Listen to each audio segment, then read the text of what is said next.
What up, what up, what up, people? Sorry for the long delay, but sometimes technical things just happen and you got to put things in order. Technically, me eating some food, which was one of the main things I needed to get down because I ain't eat all day.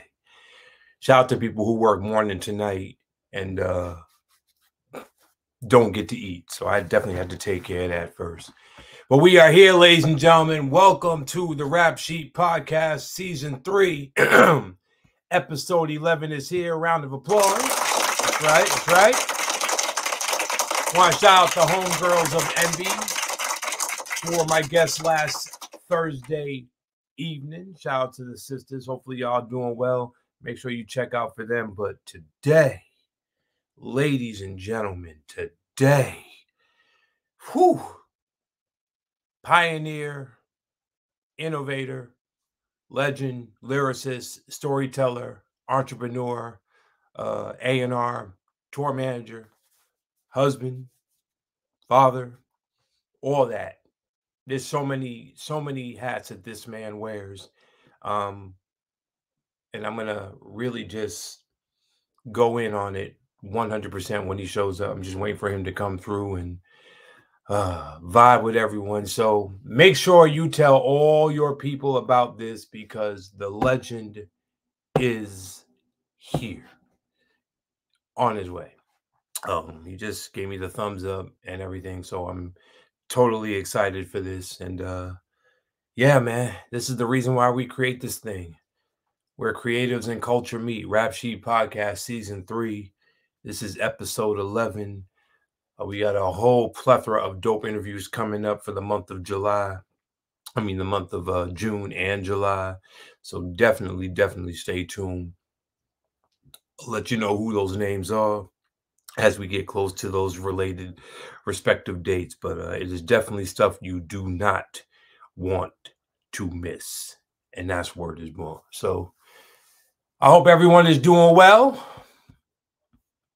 And let's get the banner up here.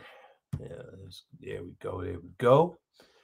Word up. Now I'm gonna scroll this thing and just wait for our guest to come on down and be the next contestant on the Rap Sheet Podcast. Yes, indeed, where creative and culture meet. So he should be coming any minute now. You already see the name, so you already know who this is. This is going to be very, very impactful. And yeah, I can't wait for him to show up. So we just patiently waiting. Meanwhile, watching the Celtics play the Miami Heat. Celtics right now are doing what they're supposed to do once again, jump out to an early lead and try to take this to a game 6. I love talking about sports, so let me just really address the Boston Celtics. If they pull this victory off tonight, I have no doubt that they might extend this to a game 7, and they might pull this off. They really might pull this off. You never know. You never know until you see it happen, right? You never know. But shout out to the Boston Celtics, man. They are doing the damn thing, and they are doing it big. So salute to the Celtics, man. I hope they really play their hearts out because they ain't trying to go home. And we know what time it is. So hopefully they make it. All right. You know what I'm going to do? Here's what I'm going to do right now. I'm going to play one of my favorite records from our guest tonight while we hold this down and wait for his arrival. For those that are in this, for those that are in the game, whatever hat you wear in this game, the one thing that you have to be is extremely patient. You know what I'm saying? You don't know what everyone's been going through. Everyone's having tough days. Even me. There are days when I know I got to do so many things. And but when things happen, you got to just take care of those things. So patience is a virtue. So this is a well worth the wait. But in the meantime, I'm going to play one of my favorite records by our guest tonight. This joint's called The Grind. And let's let it rock a little bit. Here we go.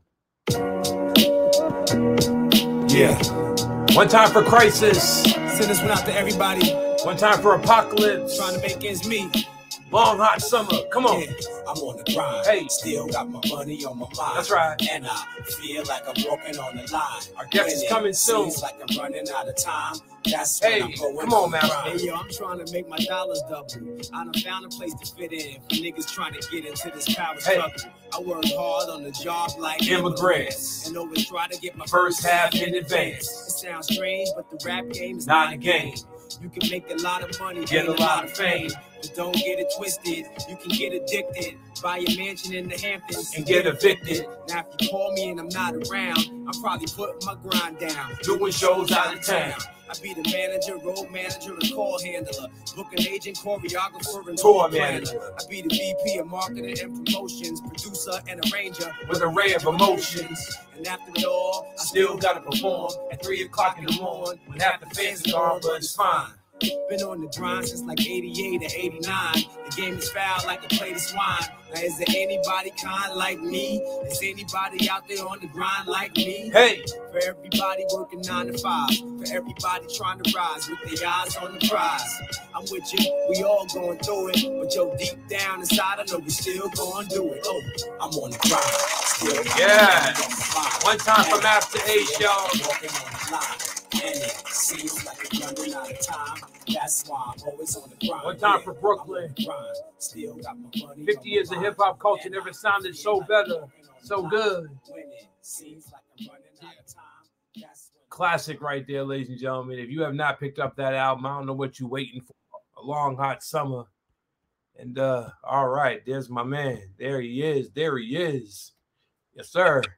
What's going on? What's going on, man? I was just playing The Grind because that was one of my favorite tunes from A Long Hot Summer, man. I love that album, bro. Love that album, man. Thank you so much. Yes, sir. Well, ladies and gentlemen, Rap Sheet Podcast is here, season 3, episode 11, and I always like to give introductions to my guests, especially in this case, because the brother that you see is a very, very deep influence of me back in my MC days. This was one of the greatest lead-off storytellers in hip-hop history. I don't even think you ever heard this, but I'm going to tell you right now, your verse from Symphony Part 2, one of my favorite verses of all time, bro, for real. Symphony Part 2? Symphony Part 2. I love Part 1, but for some reasons, the beat on Symphony Part 2 just had my head bopping crazy the first time I heard it, and then your verse just totally just set the tone for the whole track when he was like, I'm about to run a race with the rhythm. I'm like, yep, there he goes. Always doing it. I didn't like that song. That really? Yeah. Really? I didn't care for Symphony 2. Wow. Well, hey. Yeah. Hey. But I'm glad somebody liked it. Wait, say that again, sir? I'm glad somebody liked it. Loved it.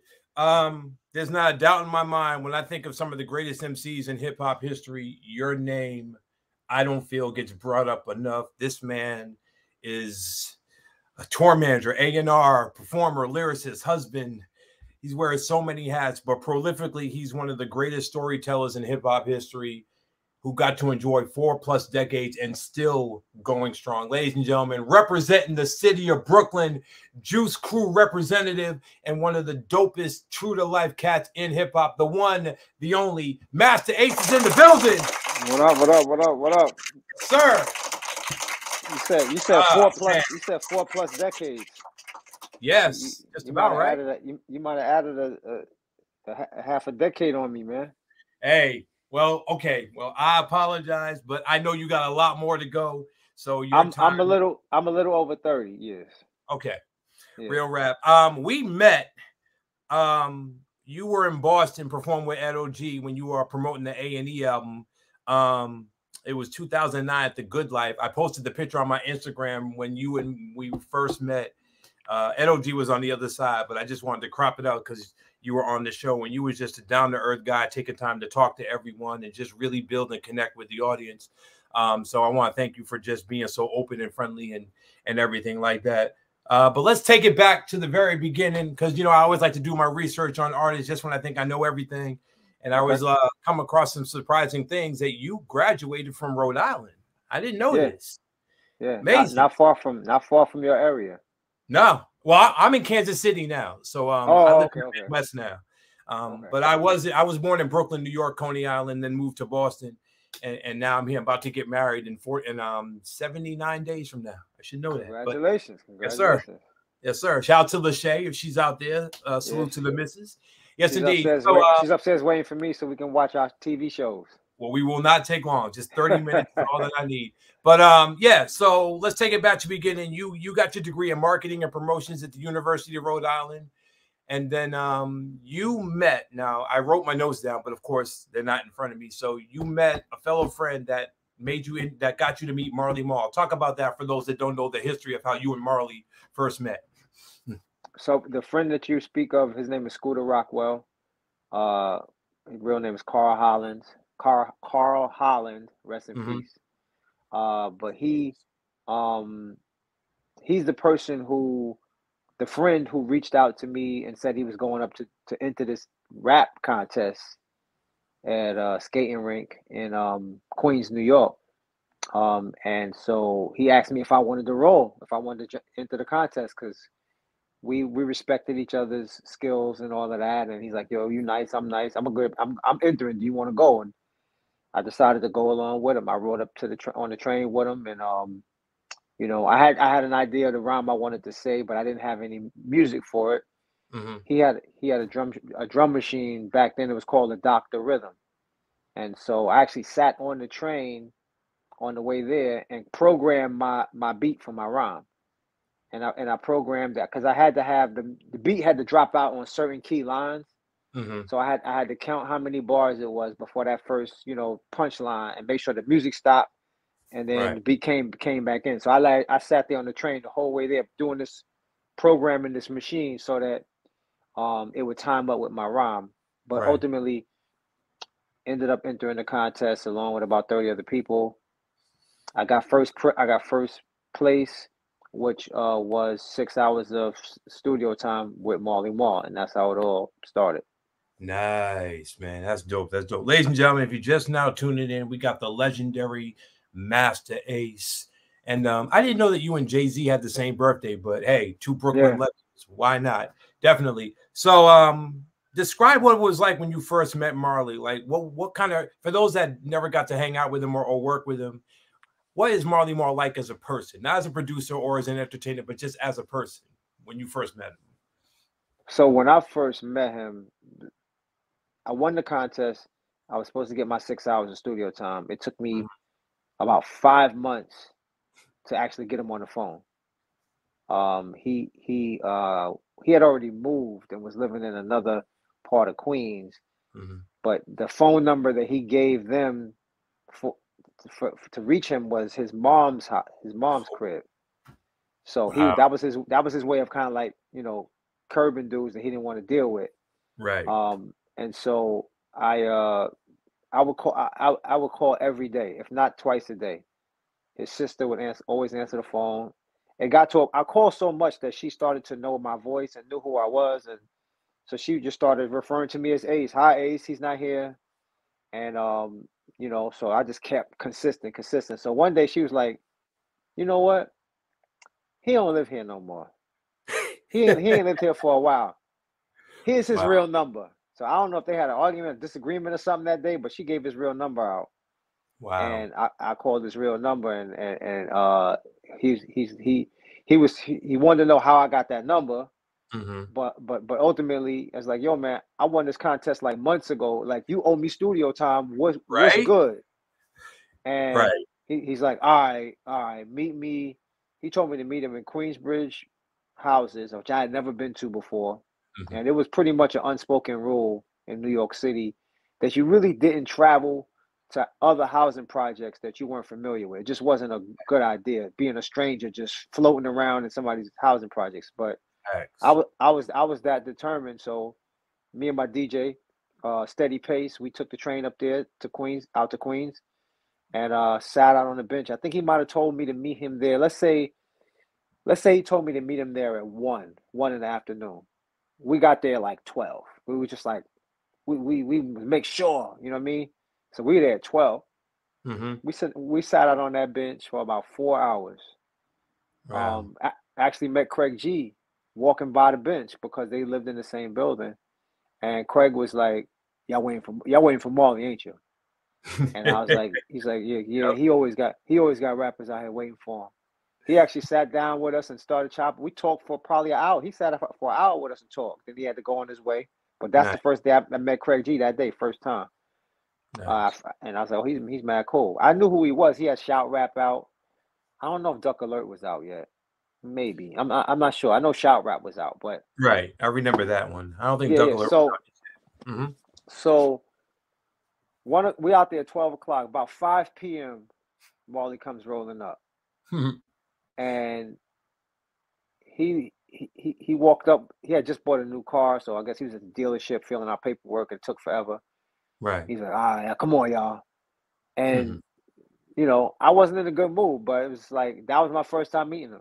It wasn't a good experience because I'm like, man, you got us out here 5 hours waiting for you.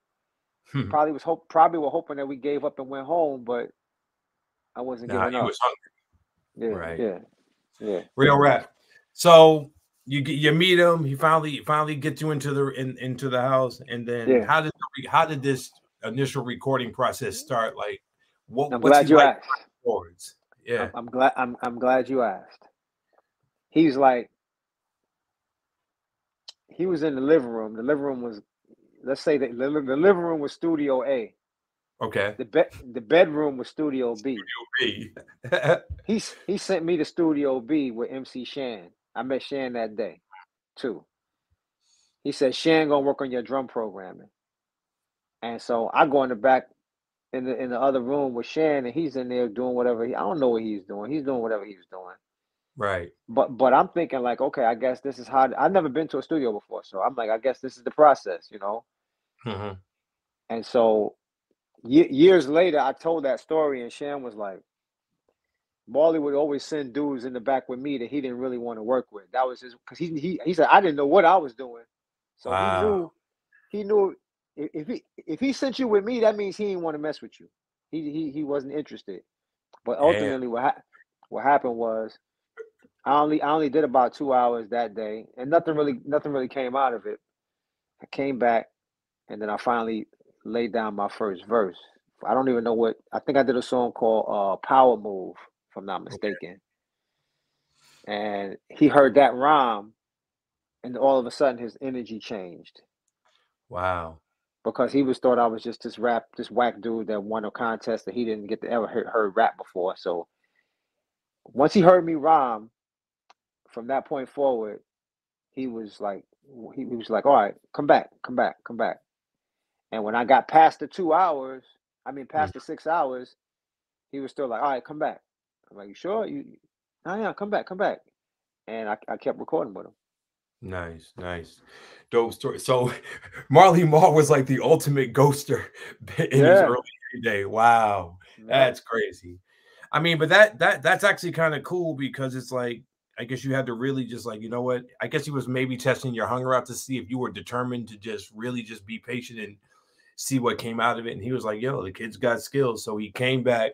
So let's just get right to it. How did Symphony come about? Let's get right to it. So Symphony came about because Kool G Rap and Big Daddy Kane were gonna record one final song from Marley's album. They were gonna do a duet, like a back and forth. They had done something over Kane's beat Raw, just a mixtape. I don't know if you ever heard that before. If you never heard that, you need to find that. I will. Kane said whole new rhymes, and G Rap said some crazy stuff. And they went back and forth over the raw beat. It never was a record. It was just a tape. We call them tapes.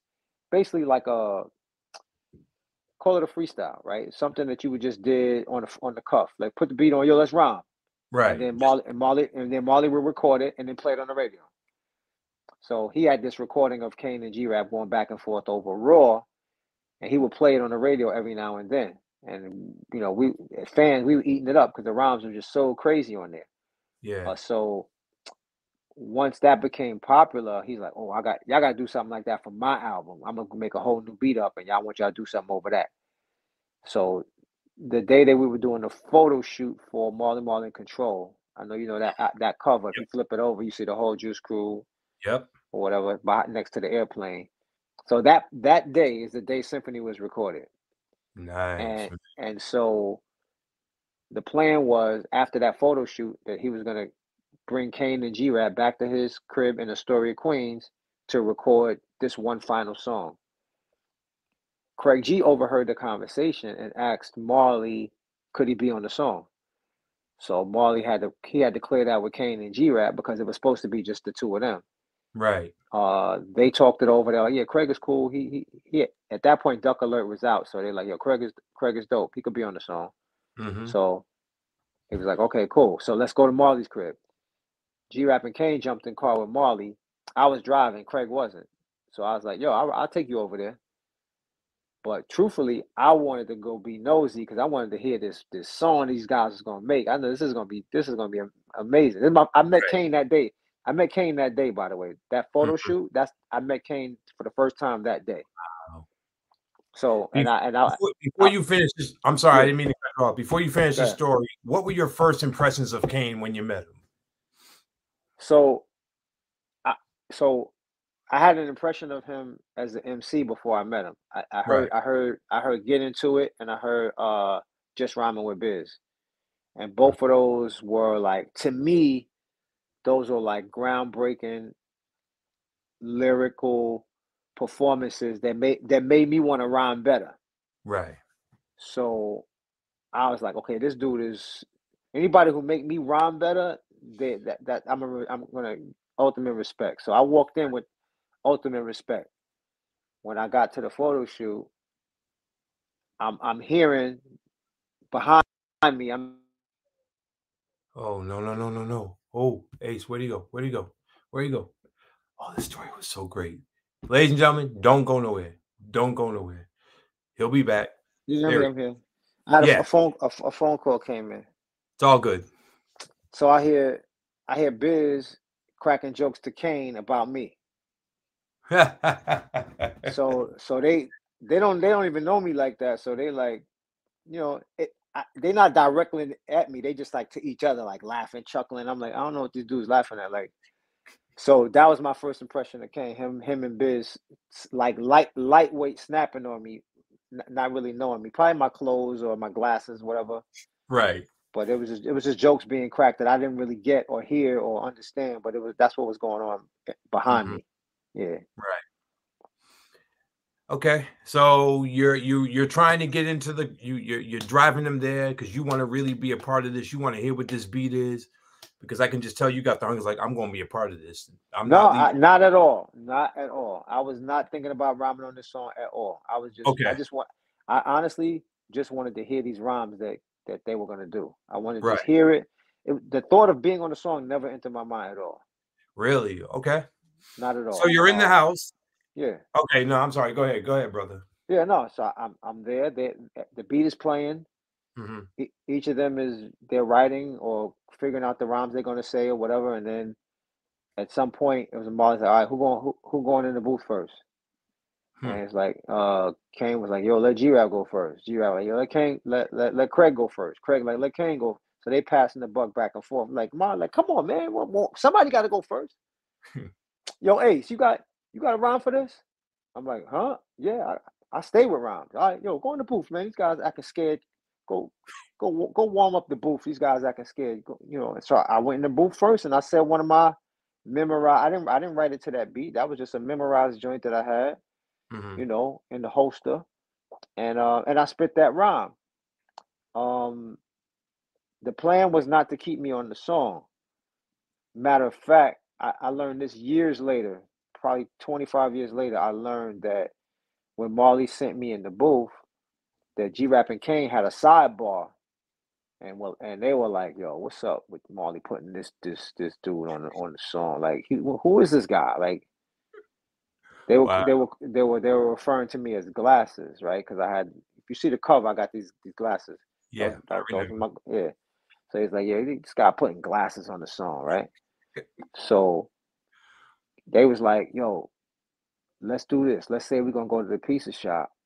Let's leave, we're going to the pizza shop and then don't come back. Wow. So the plan was they were just going to dip out and not even come back to finish the song because they didn't want this new guy that they never heard rap before on the song. Yeah. Luckily, before they executed their plan to leave, they heard my first take, Mm. and they looked at each other and was like, "Yo, glasses kind of alright, yo." Gotta went in Uh, there. I'm not mad at that rhyme right there, and Right. because I guess I sounded decent to them, Mm-hmm. they stayed, and the song was made, and the rest is history. Yeah, big time. It turned out to be arguably one of the best posse cuts that still gets talked about to this very day. And now you know why Marley says on the song, "I don't care who's first or who's last." Right. Perfect. Perfect. The Juice Crew. I think the name alone just speaks multitudes. Was this the beginning of the Juice Crew? Like, when did y'all come up Nah. with the name for the Juice Crew? The Juice Crew name predates me. I wasn't even down yet. They had a song called Juice Crew All Stars. I hadn't even met Marley yet at that point. So Okay, so this was already set in yeah, place. that Word was life. already set in motion. Mr. Magic came up with that name because he used to call himself Sir Juice. That was one of his radio monikers. Mr. Magic, aka Sir Juice. So Yeah. anybody who was from his camp was part of his crew, the Juice Crew. So Real. there was a bunch of people down with Juice Crew before I ever even set foot in Marley's studio. Amen and amen. So we go from there to arguably, I think, one of the best songs that ever featured two of the best artists in the game, Me and the Biz, Music Man, 1990. And I'm gonna tell you something before you get into this, because I really want to hear how Me and the Biz came and your thoughts on Biz. But Go Where I Send Thee is one of my heavy rotated records I play in my car all the time. So I just want to thank you for that record as well, man. So Shout out to my guy Unique who produced that and rapped on it, and his brother amazing Ice. record, amazing record. So take a look around. Me and the Biz, the legendary Biz Markie, rest in peace. How did the relationship with Biz come? Where would we get Me and the Biz and the crazy video with the puppet and everything? How did all that come to fruition? So the beat for that song was a beat that Marley made. He had it in the stash. Um, and one day I was kind of scrolling through some of his. I want to say it was. I don't think we were using DATs yet, so it must have been cassettes I was listening to. So Mm-hmm. he had a bunch of like throwaway beats on these cassettes, and I was just going through them trying to find something for the album. And Right. I heard that beat, and I was like, "Yo, what's this shit? What's this? Can I get this?" He's like, "Oh, nah, that's for Biz. That's for Biz." I was like, "Damn." It's like, I said, "All right, man, damn." All right, so fast forward like about 4 months after that, I'm still working on my album, but I'm hearing conversations, Marley on the phone and different people, and it sounds to me like the relationship with him and Biz has kind of gone sour, where he's not going to be producing for him anymore. mm-hmm. And so, you know, me being, you know, me being me, I'm like, well, that's kind of messed up. But what's up with that beat that you said was for Biz? Right. And he was like, I don't even know what beat you're talking about. And I was like, it's on one of these tapes. And we sat there and we found it. Mm-hmm. He's like, oh yeah, you can have it. I said, bet. So Man. I said, but the beat does really sound like a Biz joint, so we should try to get Biz on it. And he was like, well, you could ask him. I said, I don't know if he'll do it, but you can ask him. Because Right. Biz didn't know me. He didn't know me. But the symphony was out, so he obviously knew of me. Right. And so I reached out to Biz through his DJ Cool V, and I said, I got this beat that that Marley had originally made for Biz. I would like for Biz to rap on it with me. Mm-hmm. And so he's like, all right, well, lay down the rhymes and send it to us. And if Biz likes it, he'll record it. Because at that time, Biz wasn't really writing rhymes. Like Kane wrote a lot of his stuff. Yeah. So basically, what V said was, the way you do it is you got to write his parts, record his parts, and then record your parts, Mm-hmm. and then send it to us. We'll listen to it. And so I said, okay, cool. So I said, and the only way he's gonna know when his parts are is if I change my voice to try to rap like him.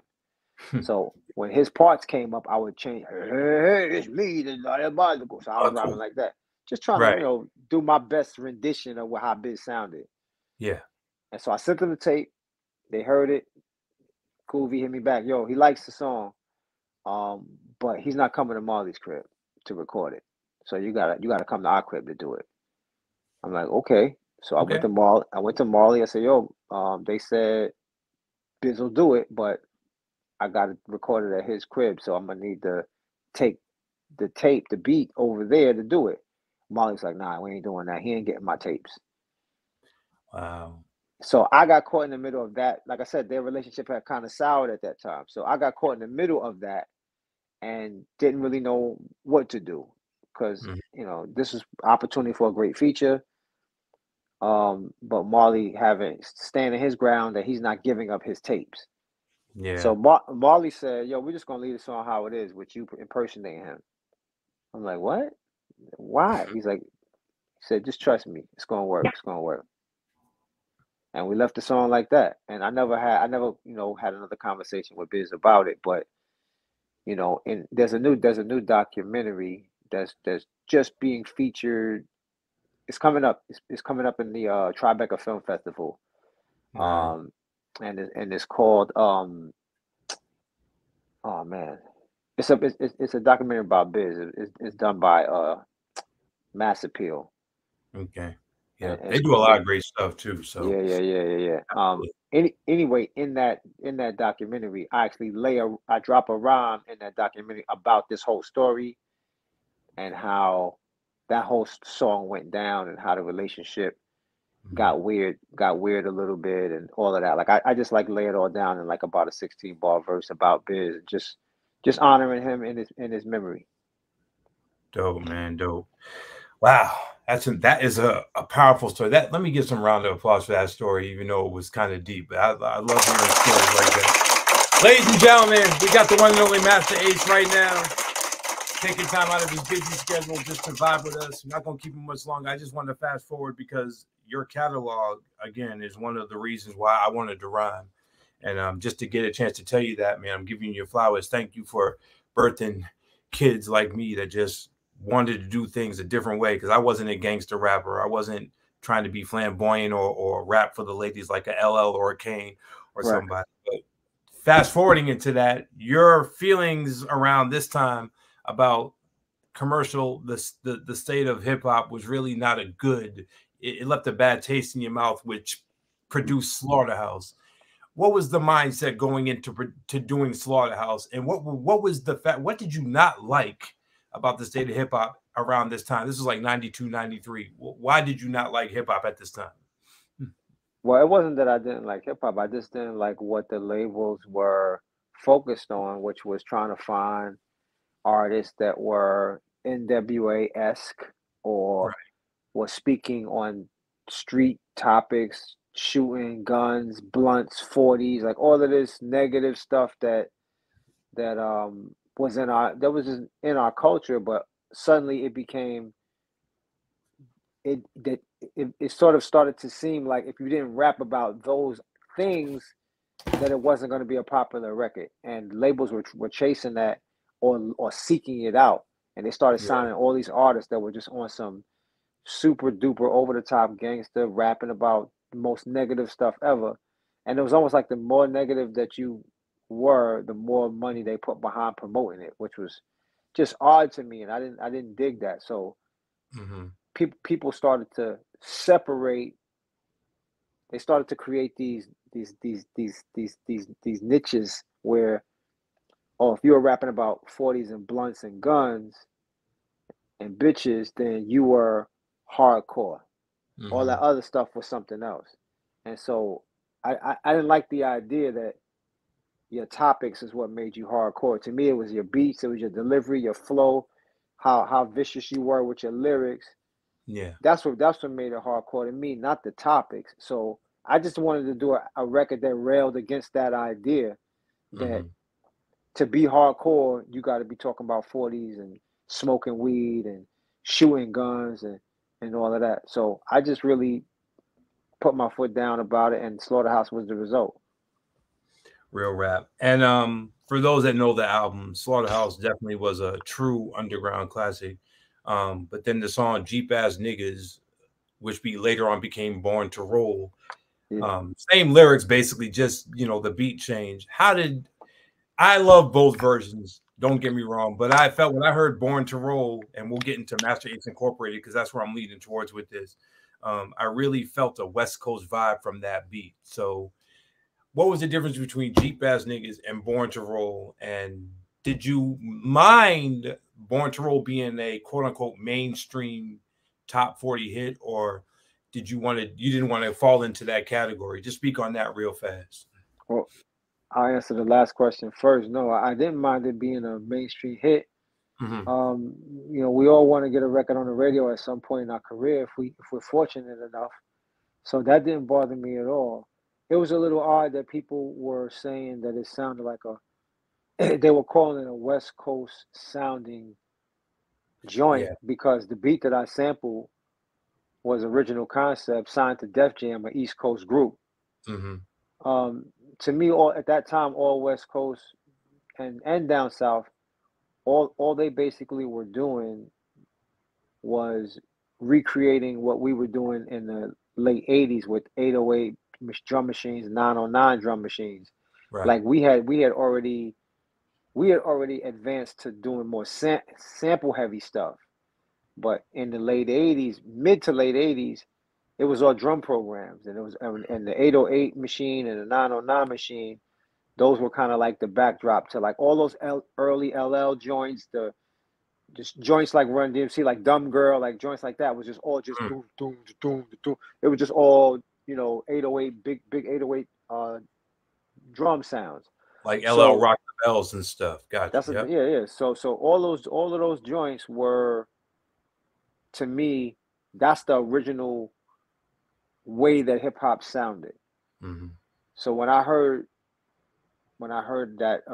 found that Original Concept loop in a record store somewhere in Virginia, 99-cent bin, I was like, ooh, this kind of sound like this is a throwback joint for me, but it sounds like what they doing out west right now and down south right now. So I'm a rap over. It was almost like doing like a throwback joint at that time, like rapping over a beat that we would have rapped to in the early 80s or mid 80s, Mm-hmm. late 80s, taking these same lyrics and putting them over a beat like that. Not even realizing that it was gonna take off to the extent that it did in the West Coast and down south. It really ended up, having a life of its own. It was out of my control. I thought it was a cool idea as a remix. The label didn't even want me to put it out. They were like, nah, Jeep Ass Niggas over with. We moving on to the next single. Yeah. And I basically had to fight in a marketing meeting. I had to like fight for that song to be a B-side to Slaughterhouse. Like they didn't even want it on the record at all. Wow. And I had to like put my foot down and just be like, I want it on there. Just put it as the last cut. Like you don't even gotta have an instrumental or nothing. Just put it as the last cut. Right. And they finally gave in. Okay, we'll throw it on there, the last cut.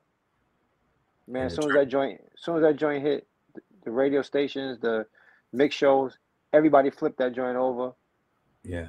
What's this? What's this last little cut right here on side B, the last cut? Right. Everybody started playing that joint. It started in the Bay Area. KMEL, they started blowing it up, and then it traveled. It went from San Fran to LA to San Diego to Houston to Dallas. It just started to take on a life of its own. And before you know it, the label was like, hey, we got something here. We need to repress this as a single. Oh, now y'all want to run and repress it as a single. Like, told you. They were 6 months late. Like, we had all this airplay, and then 6 months later that they're finally getting the single in stores.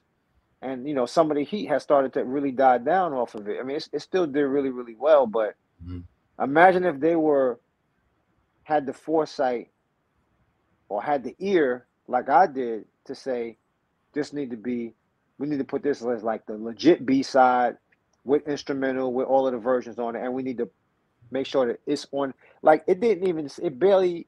I'm trying to remember on the cover, the front cover doesn't even have Born to Roll on it. No, it didn't. It just says Slaughterhouse. Right. It don't even have a sticker. Because they got so caught out there that they pulled back the Slaughterhouse single, repackaged it, and put the sticker saying featuring the single Born to Roll, because they were so late. And then while they were doing that, they were also trying to press up an individual 12-inch of Born to Roll.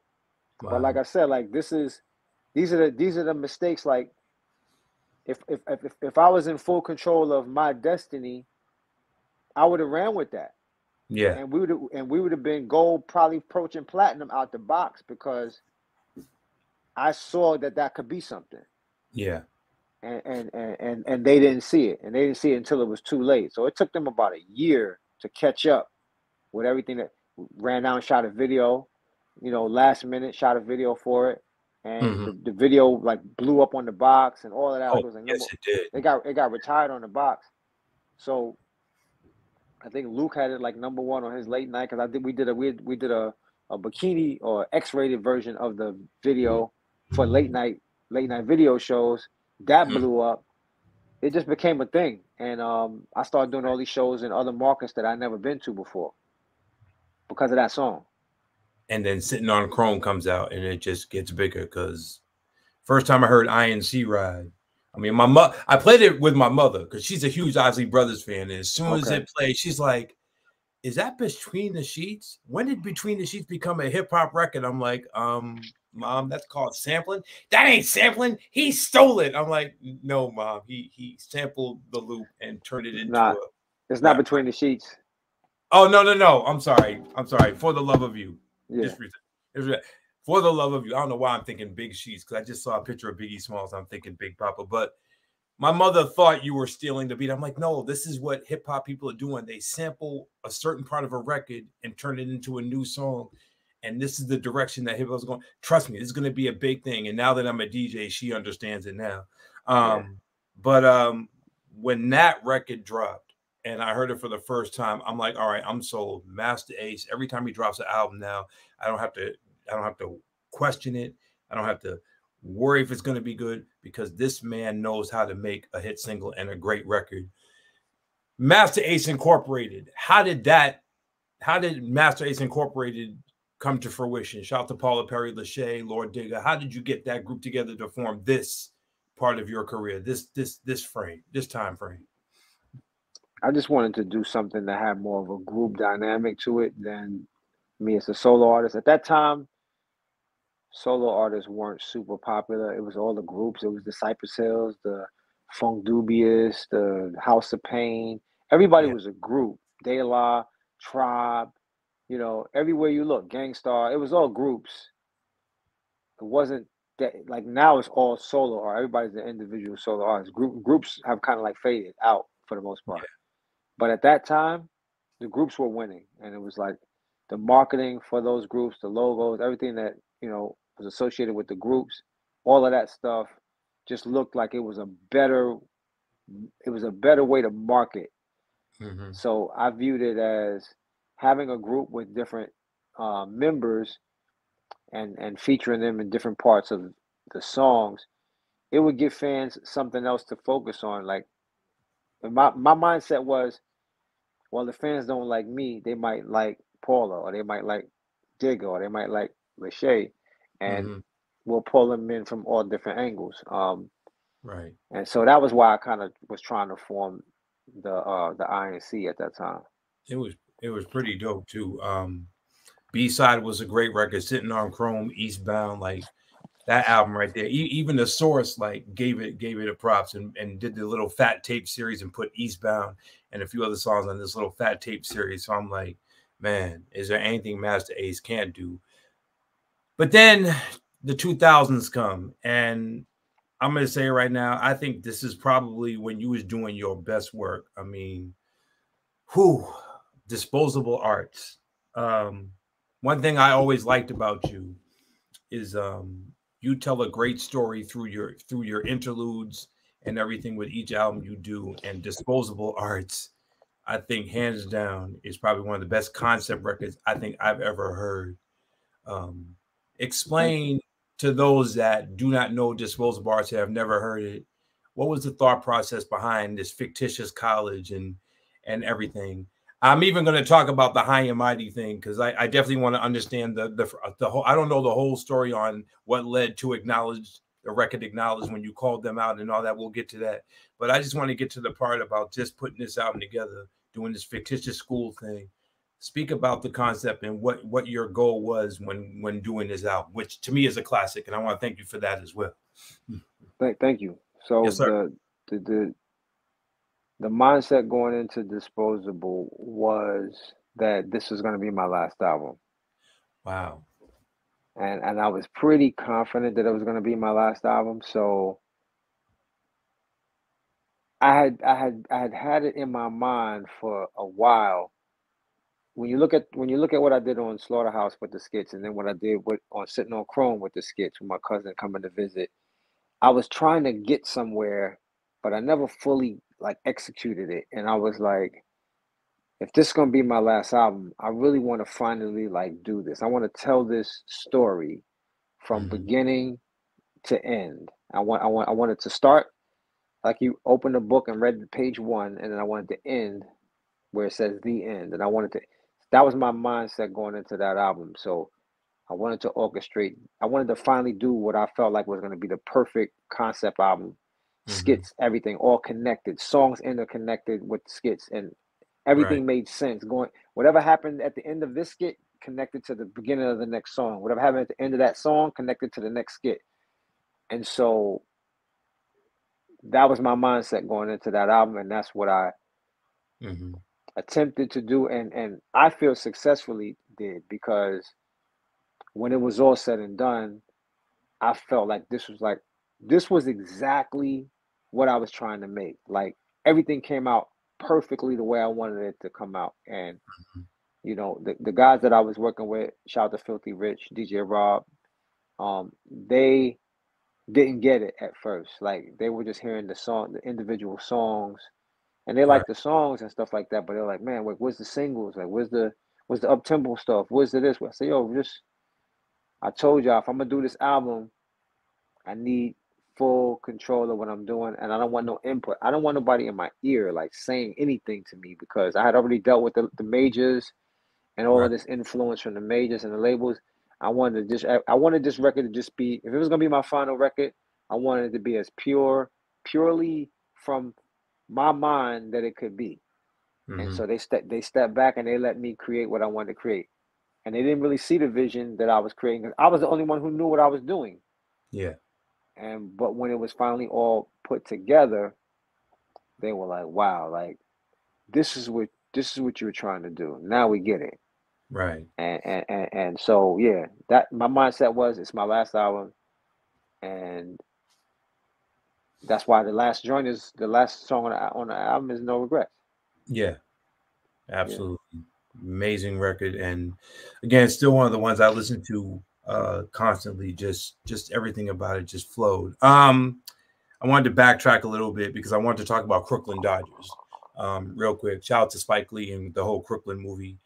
How did that happen where it was you, Buckshot, Q-Tip? How'd that come into fruition?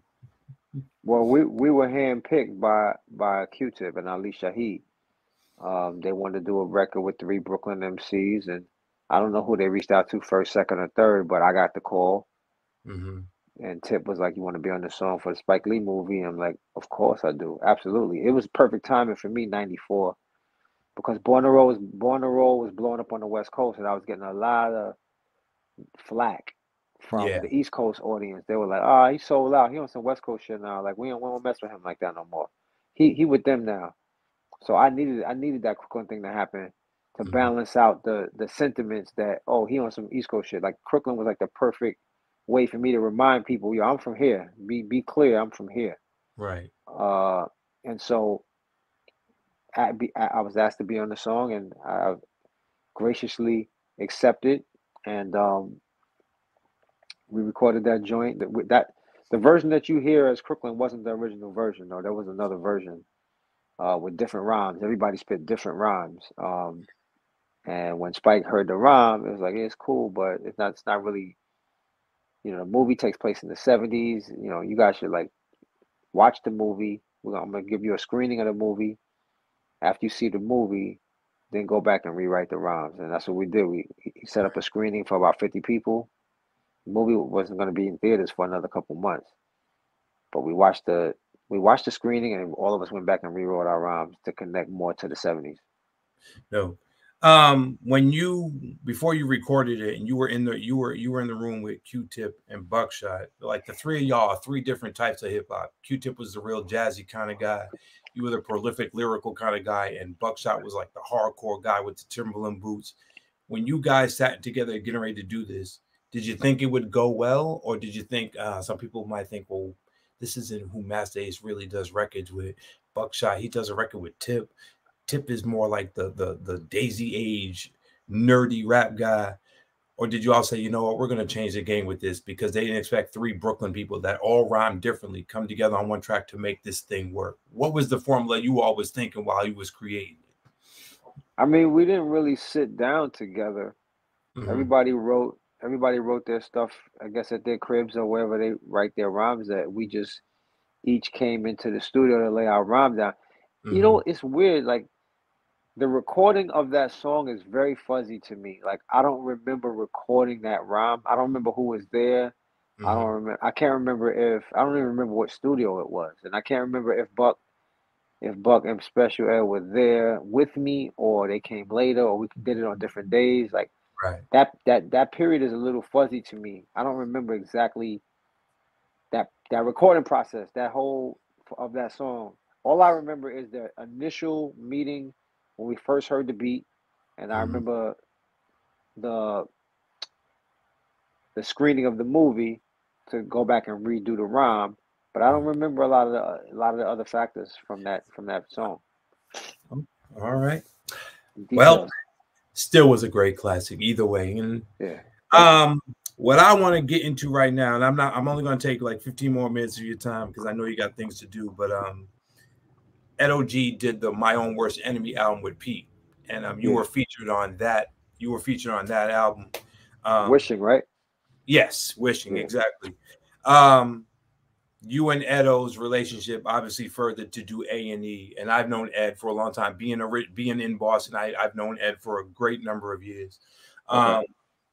Describe the relationship with Ed and how you all came to do A&E, which again, just I think really just changed the game again in a way where a Boston guy and a Brooklyn guy can get together. Both veterans. And even more special because a lot of people have the stigma of Boston trying to be like New York and Boston trying to take everything that New York did. And I was like, nah, these are two East Coast cities that are not that far from each other that have the same sound. So it's ideal for these two legends that already have their respective hits as respective soloists to come together and just do a body of work with a great lineup of guests and just say, this is what we're going to do. And we did this. And Little Young, I mean, the play on words on Little Young was just, man. So all that rivalry stuff is rooted in sports culture. That has nothing to do with hip hop, though. Like, that's all sports culture stuff. We have mutual respect for each other from what we had done in our careers, musically, lyrically. You know, I love that My Own Worst Enemy album. In 04, I think his joint dropped in 04 too. I dropped Long Hot Summer in 04. Yeah. And I was going out on tour with Long Hot Summer. And Ed came out on that tour with me. And it was us doing A&E, a lot of it was connected to us doing that tour together because we were in Europe for a month. It was him, Jay Sean, and Slang. No, Slang wasn't there. Mo D was the DJ for Edo. Nope, Mo D wasn't the DJ. Nope. Okay. He had Nestle Quick. Nope. Wow. Oh man. The name is escaping. D Large was with him. It was D Large, as like kind of like doing the merch. Damn, young slim brother with the dreads, dark skin. Why is his name Why is his name escaping me right now? I think I know who you're talking about too. The name is slipping me, but we'll get But back anyway, to that. yeah. So that tour, it was 4 guys in his crew, 4 guys in my crew, piled in the van, doing these crazy long van rides across Europe. And I think one of the rides was like 21 hours in something crazy. 16, I think it was. Right. And so we just grinded it out like on like a 30 city tour. Not 30, it's like 25 city tour in like 30 days. And so, you when you're on the road, you're going to build a lot more of a rapport with somebody. And so around that same time period or just a little after that, we were featured on about 4 different songs that different people had asked Edo to feature on. Then they asked me, or they asked me, and then they asked Edo. But we ended up being on like 4 songs together, not even counting the joint. Like he's on my album and I'm on his. Right. Not even counting those. All of these features. So people started just kind of hearing a lot of songs with us on it together. And then the question started popping, y'all should do an album. And I wasn't even really into the idea. Like when he first mentioned it to me, I was like, that sound whack. Like I don't think nobody interested in that. The only reason that album got done is because he found somebody to invest in the project that wanted to put money up. And and our business money talks. And if somebody's gonna put up the money and show confidence in us in that way, let's see what we make. So we went in the studio and the plan was I think we were supposed to make like the first 7 joints or something like that. And then when he hit the first 7, he give us the rest of the money and we finished the album. Yeah. He ran out of money at that point. He ran out of money. We got the first 7 done. He was out of money. He's like, I got other stuff going on. I can't put no more money into it. Right. At that point, it was like, okay, we could just walk away with the money we got already and shelf it. But we both really liked the songs that we had at that point. Yeah. And if it just made sense, let's finish it. So we went in our own pockets and paid for other beats and other features and got the album done. And the rest is history. It was a nice one-off, and the fans loved it. We did a nice tour with it. We toured for about a year and a half, almost 2 years with that album, and then I was on to the next thing. And I want to go to the next thing because I'm just jumping ahead. You got to work with the late great MF Doom. Yeah. To do an album to honor your mom. Rest in peace to your mother. Rest in peace to Doom as well. Yes, as well. Zev Love Vex, for those who know him from the KMD days and everything. I thought that was a very personal album for you. The difficulties of making an album to honor someone that gave you life and gave you the wisdom and the smarts to make you the man you are today as a loving husband and everything. How difficult was it going through the progress of making that album, knowing that the person you were honoring was no longer there in the physical, but was still watching over you? Or was that the easy part about making that album? Nah, it was definitely some tough moments, doing that album. And that was probably the first time that I had some emotional moments in the booth where I had to like stop and take a moment and then finish recording. But it was therapeutic too, because I hadn't really fully processed or grieved properly from the loss of her. I was still struggling with it. So the album actually helped me get through that grief a lot, because I got to say the stuff that the younger me on the album say at the end of that album. That's all the stuff that I didn't get to say when she was here. I said it through that character, through that young man's voice, playing myself. Yeah, I said all of that stuff that I didn't get to say on that record, and I got to share it with the world so the world can know about her. And I mention her in every show that I do now. She's part of my show. Yeah. There's several moments in my show that reference my mother to just and so that people can get to know her. Right. Ladies and gentlemen, if you're just now tuning in, we got the legendary Masta Ace, man. Just dropping jewels and speaking from the heart. The last thing I want to talk about before I let you go is the Falling Season was another great album. But I was looking on your IG page earlier today, and it turns out that you got a little script thing going on. So you want to quickly talk about what the Falling Season is script wise for those that aren't familiar with that yet? Yeah, it's a musical. It's a hip hop musical. I wrote. It took me 5 years to write it. And we recently had auditions for. We're doing a reading coming up. This is like a private event. It's just we're inviting investors and press and tastemakers down to see the story, just to see it, hear the music, see the entire story from beginning to end.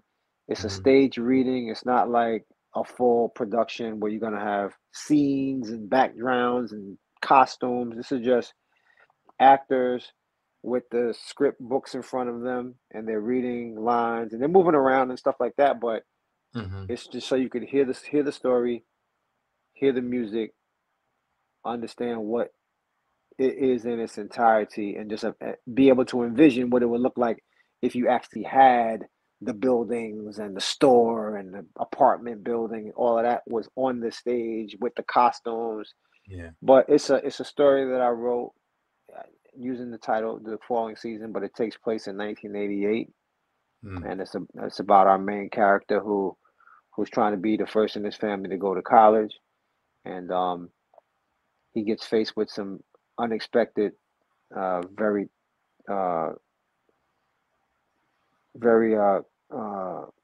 dangerous circumstances that have put all of his hopes and dreams in jeopardy. And it's just taking you on his journey through the summer, the long hot summer before his senior year in high school, and what he has to go through to finally get to graduate and go to college. Wow. Whew. Lord have mercy, man. This guy. Ladies and gentlemen, let's give him a round of applause for all of this right now. Yes, indeed. Yes, indeed. My last question to you. There's so much more we could have unpacked, but I know you're pressed for time. So maybe we can do a part 2 somewhere down the line, because I want to talk about Brooklyn Story and Long Hot Summer. Because new album with Marco Polo coming this year. I was going to just end it with that, but the last thing I want to ask is, you have a story career where you have influenced a lot of people, from the J. Coles and the Kendricks to Mos and Talib. There's so many people that are probably influenced by you. But my question to you is, after almost 3 decades plus, and I'm sorry I dated you in the beginning, but after all this time, what keeps Masta Ace motivated? Oh man, just I'm still trying to prove myself. I'm still trying to prove I belong. I'm still trying to prove that I need to be in some of these conversations. I need to be on some of these lists. I get overlooked usually by the average layman, or especially the new era journalists who just don't really know their history that well. They're gonna always go with just who sold the most records, and not base it on actual talent or actual music or actual accomplishments or actual longevity. There's people out there, many people out there, who would rate an artist that sold 2 million records but never did anything after that. It never had a real impact. They will put them over somebody like myself, who has had 30 plus years of impact, of influence, of quality music, regardless of what the record sales say. But those are the things that keep me motivated. Just knowing that these guys don't take me seriously. They don't think I belong here. They don't think I'm nice like that. So I'm gonna show them on this one. I already showed them, but I'm gonna show them again on this one right here. Watch. acknowledge the rep, ladies and gentlemen. Exactly. One last thing I want to say, and I was talking with a few of my friends from Boston the other week, and we were talking about some of the great solo MCs that are out there, and Inspector Deck's name came up, and He's they on a said, new album. "Oh man, I'm already sold just with that." But they said he was the greatest leadoff man in hip hop, and I was like, nope, I want to debate that. I think Masta Ace is the greatest leadoff man in hip hop, because some of the biggest records that came out, you had the leadoff verse, Crooklyn, Symphony 1 and 2. So I'm many not others. the first. I'm not the first around on Crooklyn. No, you're not. Special ed. That's right. Yeah. My mind's all over the place. Because I'm sitting here like, what are the leadoffs that I have? I'm waiting to hear the other ones. There are Symphony. I could probably find them because your catalog is so huge. But I will say that just for Symphony 1 and 2 alone, I'm like, nah. I think Masta Ace is one of the greatest leadoff guys, because it'd be hard for me to want to come after a Masta Ace verse. That's just me personally. I would live up to the challenge, but I would have a lot of difficulty following the stuff that you do. And I mean, even on the grind, you know, you rap first and then Apocalypse joins. Is like Apocalypse. I'm like, I gotta come after that. Like, what? But nah, I truly think that you are one of the unsung heroes that really doesn't get the flowers that you rightfully deserve. So I'm giving it to you, because again, when I was trying to come up in the MC game, I didn't want to be an NWA. I couldn't do what Chuck D did. I didn't do what Brother J did. But here comes Masta Ace. That's the around the way guy sitting on the milk crate in the middle of Brooklyn, just watching everyone play hopscotch and do that. And he's just writing about it. And that was me. So thank you for influencing me. Also as an entrepreneur and as a future husband, to see how you treat Lachey and the way you all carry yourselves. I think you are a positive embodiment of what this culture still needs. And I definitely want to thank you for that. So one more round of applause. And then we're going to talk about this new album real quick. And I'm going to let you go. So you got a new album on the horizon. You just said Inspector Deck is on it. What else can you tell us about the upcoming album? And is there a release date? We don't have a release date yet because we haven't handed it in. The only thing holding up the album is me, because I got to get these skits recorded. And I just got to get a couple of voice actors to fill in. Like, skits are written for the most part, but I just got to find the right voice actors to knock them out. But Deck is on it. Coast Contra is on it, which we dropped that song already. Joint Court Certified is out right now on all streaming platforms. And we got a couple of really cool female artists. Shay Noir is on it. This girl named C Red, who I believe is from Texas, is on it. And I know I'm leaving a couple people out, man. Oh, Blue from Blue and Exile is on it. All right. I'm drawing a blank. It's a couple more people that I'm like sleeping on. But my albums are never about who's on it. It's just about what the content is. Like, everybody fits perfectly with the songs, and they do their thing. But it's more about the songs. It's more about the story. If you heard Brooklyn Story, we were telling the story of Marco Polo moving to Brooklyn from Canada. Yep. So this album is Marco Polo's story, his younger years from birth. So we're getting going backwards to give you insight into his childhood and what that was like, what it was that led up to him, you know, wanting to be a producer and come to Brooklyn. Man. And this is why Masta Ace is Masta Ace, because he does albums like this. Masta Ace, I want to thank you for taking the time out this evening to vibe with everyone, to share intimate stuff like you did. And again, thank you for the many decades of just your contributions to the culture. And I just want you to know that it does not go unnoticed. Ladies and gentlemen, this is the legendary Masta Ace. The new single is Certified. Coast Contra. Those are some bad kids. Man, listen. So serious. Look out for the new album, Masta Ace, Marco Polo. If you remember Brooklyn Story, this is the follow-up to that. So thank you, Masta Ace, man. Tell Lachey we want to thank her for letting you just have this time. And We love you, man. Thank you, Masta Ace, for everything. Masta Ace, ladies and gentlemen. Great shit. All right, Masta Ace. Thank you so much, my guy. Peace and love. We are out.